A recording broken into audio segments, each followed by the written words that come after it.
新盤銷情暢旺，帶動二手交投轉趨活躍。中原地產屯門龍門二期第二分行高級分區營業經理鍾宏遠表示，港鐵屯門站上蓋屋苑龍門本月已錄得5宗成交，較上月全月的4宗多25%。鍾宏遠表示，龍門最新錄得8座高層自室成交，實用面積約815方尺，4房套房連儲物套房間隔。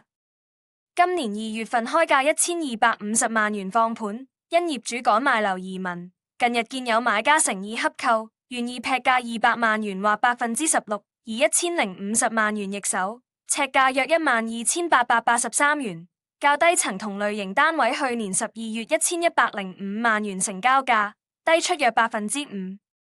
買家見租金不斷升，早打算租轉買。鍾宏遠透露，買家為區內租客，見租金不斷上升，早已打算轉租為買，物色新居約半年，心儀龍門位置便利，上述單位寬敞實用，見樓價回落，決定入市，成功晉身業主行列。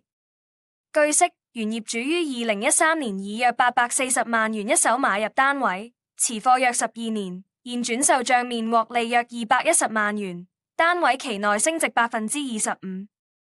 資料顯示，龍門位於屯門市中心屯門鄉事會路83號，2012年入伙，共有2期涉及7座，提供1991伙。